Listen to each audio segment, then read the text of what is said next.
At 10:48 p.m, January 21st, 1962, firefighters would respond to a house fire in Stroudsburg, Pennsylvania. When they gained access to the building, as well as the fire, they found the unconscious body of 22-year-old Christine Mapps and her 4-month-old daughter. After both being rushed to the hospital, the daughter was pronounced dead from smoke inhalation. Christine held on a little bit longer, but a few hours later, also passed. But the fire hadn't caused her death. Instead, it was found she died after being struck in the back of the head multiple times. Notably missing from the property was Christine's husband, 39-year-old Edward Mapps. And as you can imagine, the police had some questions for him. They knew he couldn't have gotten far, but after an extensive search, no trace of Edward could be found. In fact, no one had even seen him.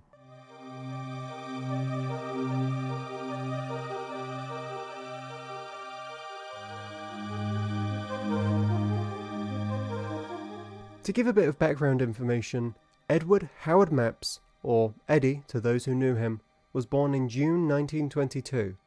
There isn't very much information about Edward's early life. We know he attended Syracuse University as a fine arts major. Then, at 20 years old after graduating, he decided to join the Marines. He served during the Second World War and saw 9 months of active duty, including a month at Iwo Jima. During his time with the Marines, he was reported to be an expert in the use of firearms, and by all accounts was a model Marine. That was until November 1945 when his Veterans Affairs medical record reports that he started to show signs of severe emotional illness. He was discharged and treated at a naval hospital, eventually receiving a diagnosis of schizophrenia. It's important to mention this diagnosis is contested nowadays. In hindsight, he may have actually been suffering the early effects of post-traumatic stress disorder, which wouldn't be officially recognized till 1980. The hallucinations described in his VA medical record might be what we would call flashbacks today. After leaving the naval hospital, he would return to the US, which is when Edward would move to Stroudsburg and begin his beatnik lifestyle. In case you don't know what the beatniks were, it was a loose term for writers and general artsy types in the 1950s and 60s. Most people of the time saw them as nothing but a bunch of lazy sitabouts. It probably didn't help that a portion of these beatniks were communists, or at the very least sympathetic to communist ideals. As you can imagine, this didn't make them very popular in 1960s America. And from this point till the time of his mysterious disappearance, Edward wouldn't hold any sort of regular employment, instead spending a majority of his time working on his art, which took the form of paintings and sculptures. He would see some success, being well respected in the local art scene, even exhibiting his paintings at local art shows. It was at one of these local art shows he would display a painting. It was a blank canvas, with the only mark made on it being a red blob in the centre. He told onlookers it represented all Stroudsburg knew about art. Aside from his art, he was known for his eccentric manner of dress. In the warmer months, he would go barefoot. Only once winter rolled around would he wear sandals, despite the fact winters in Stroudsburg aren't exactly sandal friendly. He would live with friends, most of whom were older women, but never stayed long. He moved between homes frequently, however, it doesn't appear he was ever homeless. He met his wife in 1960, and the pair would get married after only knowing each other for 2 months. By nearly all accounts, it was a happy marriage. No one ever saw them fighting. Edward apparently refused to argue with anyone. When Christine was pregnant, the pair were both living in a house owned by Christine's parents, Robert and Julia Woolback. Robert was living in New York, and was somewhat begrudgingly letting both Christine and Edward live in one of his properties in Stroudsburg. I say begrudgingly because by nearly all reports, Robert never liked Edward, and objected to his daughter marrying him. You can imagine his delight when in July 1961, due to poor health, Robert and Julia were forced to move from New York to Stroudsburg, where they lived with Christine and Edward. I want to quickly take note and say Christine's mother's name, Julia, is very similar to Christine's baby's name, Julie. So, to avoid confusion, I'll call Julie, the baby, Julie Louise, and Julia, the mother, Julia Hibbert, with Louise and Hibbert being their respective middle names. While all living together, Robert's distaste towards Edward only grew. Robert detested the fact Edward did not have a job and didn't spend any money paying for anything around the house. Neither did he help out around the house, instead preferring to spend his time reading newspapers. He also, according to Robert, would answer the phone by saying, "Maps residence."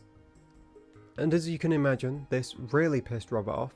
In September, when Christine gave birth, her mother Julia wanted to help both her and Edward buy a house of their own. So, she asked her husband whether he was willing to contribute any money towards a down payment. Robert refused, not just because he hated his son-in-law, although hatred was probably a factor, but because he believed Edward was not as penniless as he claimed, telling his wife he would prove he had more money than he let on. There was truth to this statement. After Edward disappeared, it was discovered he had a $30,000 trust fund, from which he received a monthly income. Despite Robert not coughing up the money, on November 3rd the pair would move out and into the house on 510 Sarah Street. This is the same house that just 3 months later would be the location of the tragedy. From the outside looking in, Edward had a fairly ideal life. The only evidence to the contrary was found in a note that was recovered after the fire, believed to be written by Christine to her daughter. "Dear Julie Louise, we are still alive, but the day goes badly. I still feel the squirrel cage. Fantasy and baseless. Edward says you are the base, but that's unfair to you. Although much of my work concerns you."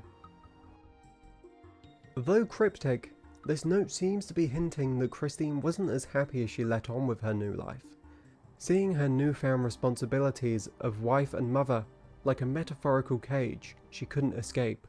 The note was unsigned, but was dated January 1962, meaning it was written only a few days before she was found unconscious on the kitchen floor. Police believe she had just finished changing the baby's nappy when she was attacked from behind. She had been struck in the head multiple times by an unknown blunt instrument. At one point, police believe this could have been one of Edward's sculpting tools, but none matched. Whatever this object was, it wasn't at the crime scene, and has never been recovered. Though unconscious, she was alive when she was found at 10:48 p.m. But, after being rushed to the hospital, she passed at 2:40 a.m. Her cause of death was a fractured skull and cerebral hemorrhage. The fire was reported at 10:48 p.m. and was estimated to be burning for around 40 minutes before the first responders arrived. There were around 10 individual fires spread out around the corners of the rooms. They seemed to be hastily made with whatever the arsonist could find, mainly newspapers and piles of clothes. On top of this, no accelerants, such as gasoline or paint thinner, were used, perhaps suggesting the fires were an impromptu decision. The gas oven had also been left wide open and set to 450 degrees in an attempt to aid the fire. However, this was unsuccessful. The arsonist would seem to be inexperienced, since they had, for some reason, gone through the effort to close all the doors and windows in the house. If you know anything about fires, you'll know that this would only serve to deprive the fire of oxygen, which it did. By the time the firefighters had arrived, many of the fires had extinguished themselves, resulting in the house not being all too seriously damaged. The police's first course of action was trying to find Edward. Since both his cars were parked outside with the keys in them, they knew he couldn't have got far. So they started by searching all local bus and train stations. They also got into contact with the local taxi companies, but none had been contacted by Edward. Since both his cars were at the house, and there was no evidence he used public transport, logically he would have to still be in Stroudsburg. But after an extensive search of all the establishments Edward was known to frequent, he was nowhere to be found. They couldn't even find any credible eyewitnesses who saw him since the fire had started. There are a few particularly strange details about the crime scene. A plate covered in animal blood, as well as a woman's ice skate covered in animal fur, was found near Christine's body. The strange thing is, the family had no pets of any kind. The police were never able to come up with any kind of theory as to how or why it could have gotten there. And I really can't find any more information on this. No matter how far down the rabbit hole I go, no matter how many articles I read or videos I watch, they all just say, animal blood found on plate, animal fur found on ice skate. The only explanation I can come up with is that it's entirely mundane and unrelated to the murders or the fire. But that's not really an answer, that's more just saying, well, it was probably something. Where's my green tea? That wasn't the only peculiar piece of information found at the crime scene. When Christine's mother went to the house a few days after the fire to pick up some of her belongings, she noted all the statues Edward was working on that were kind of just around the house had been smashed. This implies whoever killed Julie and Christine, whether that's Edward or some other person, took the time to smash all of Edward's sculptures. A 4-page report was written one day after the fire. One interesting claim the writer makes is that he is quite sure he, Edward, is a homosexual. No reason is given as to why the 39-year-old father with a loving wife was a homosexual. Other than that, the report describes him as a complete sponger, lazy, insolent and nasty. He is not friends with any past acquaintances, and anyone who ever knew him does not speak well of him. That last part is particularly interesting. Anyone who ever knew him does not speak well of him, because when his friends were questioned, they described him as kind, gentle, intelligent, and a lover of animals. By all accounts, he loved his wife and daughter, and was always eager to help people out. This was put on full display a month before the fire, when he cared for a terminally ill neighbour. He would visit and spend time with him every day until his death, so his wife could go to work. There is definitely a discrepancy between those two descriptions.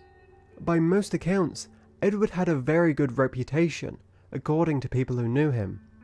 Strange that the people in charge of the investigation spent so much time making him out to be a villain. Surely they should have spent that time investigating. And if they really did think he was guilty, why would they feel a need to lie about him? Surely they could have just got the evidence. The head investigator was James Marsh, the Monroe County District Attorney. He was a local man. In fact, he lived just a few blocks away from the scene of the fire. Upon being alerted to the situation, he walked down to the house to assist the firefighters and search for evidence. When news got back to the scene that the baby was pronounced dead upon arrival at the hospital, James really seemed to hone in on Edwards as a suspect, appearing to make it his personal mission to hunt him down and arrest him.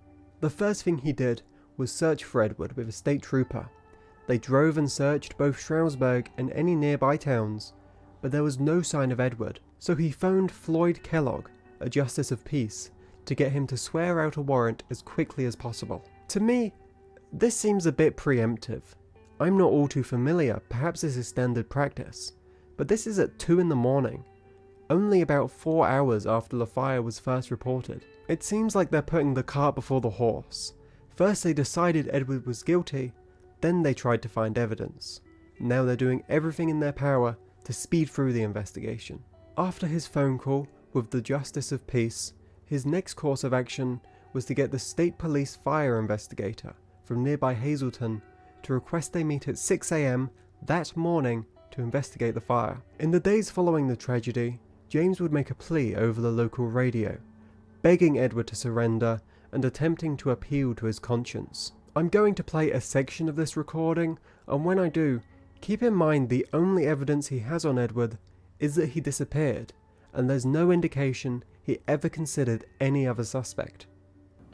You've done a terrible act, Eddie. You still have some chance to rectify this thing with yourself, your conscience, and your soul. You might wonder why James is so steadfast on Edward as a suspect. It would be easy to say he's just a corrupt cop.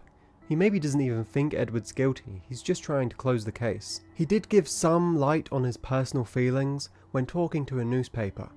He speculated that after years of his carefree existence, Edward found marriage and the burden of paying a mortgage unbearable. Seems a bit extreme to, bludgeon your wife to death, as well as just unnecessary.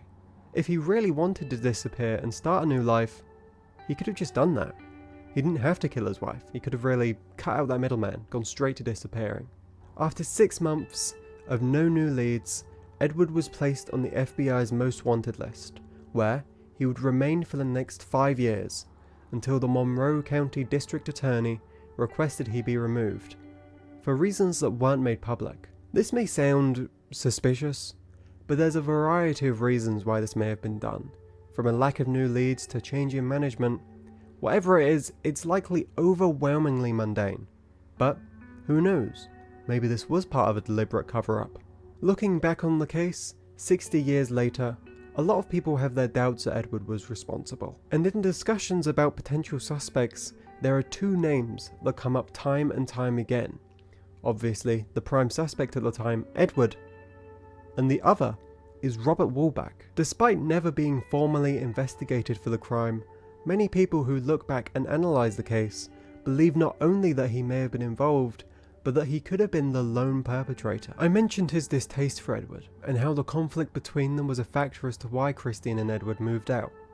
But I didn't mention the specific incident that was the tipping point for the entire family falling apart. If you remember, Robert, Julia his wife, Edward, Christine and the baby were all living in a house owned by Robert.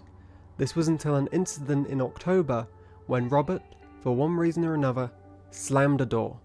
Edward yelled out and scolded him. Robert did not appreciate being talked to like this, not in his own house, and not by someone who was living there rent-free. So, he slapped Edward, and demanded he leave by November 3rd, warning him if he didn't, then, and I quote, he would kill him.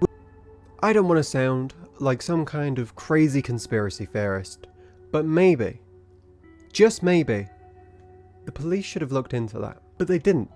Robert was never considered a suspect in Edward's disappearance. It was around this time Robert and Julia were in the process of divorcing, hence why on November 3rd, Julia, Edward, Christine and the baby stayed at a friend's house for a couple of days. While Robert's family were forced to relocate, he moved back to New York and would work as an art supervisor for the city school system. At this point, Robert lost his wife and daughter, both things he likely blamed on Edward. Julia Hibbert would not have to live with her friend for long. She would soon move into a room at the Buck Hill Inn, where she would find employment as a payroll clerk. You might be thinking, it kinda sounds like Robert killed Christine, Julie, and probably also Edward. He must have had a hell of an alibi for the police to never even consider him a suspect. And on the surface, he did have a pretty good alibi. Robert told the authorities that he was on an Alaskan Airlines flight from Miami to New York at the time of the fire, arriving at his hotel at 3:15 AM. Seems pretty concrete. However, at 4 AM, Robert Dreyer, a family friend, tried to telephone the hotel to alert Robert as to what had happened to his daughter. The hotel said he had not yet checked in, and Walter was not able to get into contact with Robert until 8:10 the following morning. Also, there was no Alaskan Airlines flight out of Miami that night. In all fairness, there was a flight out of Miami, but that was with Paramount Airlines, not Alaskan Airlines. Nonetheless, a very suspicious behaviour, and I feel like a broken record saying this, but once again, there's no evidence the police followed up with Robert about this discrepancy. The next morning, Robert got a bus from New York to Monroe County, where he would meet the police chief and James Marsh at the bus station. You might think this is a perfect time to question Robert, considering he is at the very least a person of interest in this case. They would not interview Robert till February 12th, 3 weeks after the fire. Robert would also potentially have the means to make Edward disappear, considering he owned a farmhouse near the Delaware River. This property stretched from the river to an unnamed pond at the top of a mountain. There's no evidence the police ever searched the farm during the extensive manhunt for Edward. Julia Hibbert would be questioned by the police. In fact, they would search her apartment at 1:45 AM, the night of the tragedy, in their search for Edward. Julia would tell police that on October 20th, her husband Robert stormed into the house, calling her a tramp and a bum. He then started to break random objects and told her if she did not get out of his way, he would, and I quote, he would kill her. I don't want to sound like some kind of crazy conspiracy theorist, but maybe, just maybe, the police should have looked into that. She told the police she decided to file for divorce because of her husband's violent outbursts, claiming he was unpredictable going as far as to talk to a doctor because she feared he was mentally ill. The police would continue to question Julia about the specifics of her and Edward's relationship. Specifically, an event that occurred when Christine was in the hospital around Thanksgiving, when Edward and Julia stayed alone in her apartment. Robert claimed that when he came home that day, he walked in on his wife wearing a sheer nightgown and Edward in bed nude. Seeing this, Robert accused her of having an affair, which Julia vehemently denied. Julia said she was just saying goodnight to Edward, and their relationship was nothing but platonic. Despite this, the accusation that Julia Hibbert and Edward's relationship was more intimate than they let on came up repeatedly in the investigation. At one point, while she was being interviewed by an FBI agent, Julia broke down in tears after one of these accusations. None of the information surrounding Robert and Julia Hibbert's marital problems were made public at the time, in an attempt to save them from embarrassment. It's likely that if this case happened today, the investigators would be less inclined to ignore the element of domestic unrest, just to save grace, and keep from embarrassing an important member of the community. For the sake of fairness, it's important to point out Robert doesn't have clear motivation to commit the crime. He obviously hated Edward, perhaps enough to kill him. But why take out Christine and Julie Louise? What was his thought process? It seems strange to leave his daughter and granddaughter's bodies at the scene of the crime, while taking such meticulous care to make sure there's no trace of Edward. I don't think Robert is some manipulative puppet master, pulling the strings from behind the scenes. I think he was an angry, violent alcoholic, and I'm not sure if he would have the know-how or ability to make Edward disappear so completely. I think it's important to travel back to the day of the fire, because I want to visit a discrepancy in the alleged timeline. So, if you remember, the fire was reported at 10:48 PM, and the fire investigators estimated it had been burning for at least 40 minutes. But what I haven't yet mentioned was that at 8:30 PM, the couple took the baby to a neighbour's house to give them an apple pie. They talked for a while, and eventually got onto the topic of Robert Woolback. The neighbour knew Robert, and said she had received a letter from him recently. In response to this, Edward reportedly said that he hopes he does not come up and make us any trouble. Then, at 9:05, the couple left to put the baby to bed. The neighbour said the couple seemed happy, and that she didn't notice anything amiss, which, if it's believed Edward was responsible for the tragedy, this timeline would give the usually calm and gentle Edward a maximum of 1 hour and 3 minutes to fly into a rage, bludgeon his wife, set 10 fires all over the house, turn on the oven and turn it up to 450 degrees, close all the windows, lock the door, and leave his infant daughter to die. Then disappear, leaving not a trace nor eyewitness. To me, it seems somewhat ridiculous, but it also doesn't fully make any sense that someone could break in, do all of that, before somehow making Edward disappear. Of course, it would be easier to make Edward disappear if he was a victim and died that night. I suppose, since he was never heard from again, it's likely he was also killed that night. A local greengrocer told the police he thought someone might have hired Robert to commit the crime that night. He went on to say Edward could have been murdered and his body was probably weighed down, lying at the bottom of a river somewhere. Which would be a strange thing to say if he somehow had insider knowledge and knew that was true, but an even weirder thing to say if he doesn't and he's just guessing. The only thorn in this theory is the numerous alleged sightings of Edward, one of which occurred in New Jersey just 7 months after the fire, on April 7th, when an armed man walked into Little Falls Savings and Loan Assistance and robbed them, getting away with $3,000. When the FBI came to investigate, they showed the employees a picture of Edward, to which they positively identified Edward as the robber. One of the reasons they had shown Edward's picture in the first place was because all this occurred just 5 miles away from Edward's birthplace. Perhaps when he lost everything, he decided to go back to where he was born and rob a bank. Or perhaps a combination of the trauma of a robbery and being shown Edward's photo caused a false identification. Another, even stranger sighting would come in 1964, when 15-year-old Susan James and a friend were leaving a sandwich shop in Glen Burnie, a town just south of Baltimore, Maryland, when they noticed a heavy-set, bearded man was sitting in the car looking at a road map. The man beckoned the pair over and began to ask them for directions. Susan decided to stop and help out the man. She signaled her friend to keep walking and that she would catch up. After walking for a while, Susan's friend thought it was strange she hadn't yet caught up, So, she decided to look back and see what was going on. Upon looking back, Susan's friend would see the man dragging Susan into his car. Susan says she has no memory from the point of being kidnapped, until she woke up on a suburban sidewalk 2 hours later. She was found fully clothed, except for her stockings and girdle, which were in a pile to her side. However, for the most part she was unharmed. Shortly after, medical examiners were able to confirm she had not been violated. She was questioned by a newspaper reporter and said that, when she woke up, she had a dirty taste in her mouth, leading her to believe she had been chloroformed. While chloroform would potentially explain the gap in her memory, it wouldn't explain the dirty taste. By all accounts, chloroform has a pleasant, sweet taste. I couldn't find any kind of explanation for this discrepancy. When Susan told the police that her attacker was a heavy-set man with a beard, the newspaper reporter went to his office and returned with a picture of Edward Mapps. He showed the girl this and asked whether this could have been the man who abducted her. She looked at the picture for a while before finally saying that it was. Instead of any further questioning, the reporter decided to immediately notify the National Wire Services.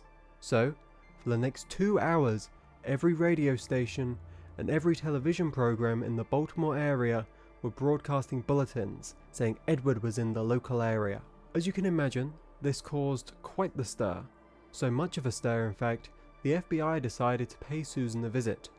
When they interviewed her, she told them she could not be certain Edward was the man who abducted her. They chalked it up to the fact that after such a traumatic event, she saw the picture of Edward, who looked familiar enough, and that caused the false identification. Still, the FBI decided to conduct a preliminary investigation and concluded Edward was not the abductor, and were confident in saying Edward wasn't even in the Baltimore area. Seems like a pretty cut and dry case of false identification, but that didn't stop a reporter from visiting the Glen Burnie area and going up to random people with a picture of Edward, asking them if they recognized the man, most of whom hadn't, because Mapps wasn't in the area. He was able to find one person who claimed to see Edward in the area. When questioned about this, the FBI responded simply saying, "Most people with beards look a great deal alike, especially if you only happen to get a casual glance at them." Despite all the alleged sightings, there would be no photo evidence, just people who said they may or may not have seen him. That was until February 1967, when a Life magazine article included this picture of an underground art and activist movement in London. Someone noticed how one man in particular bared a striking resemblance to the missing Edward.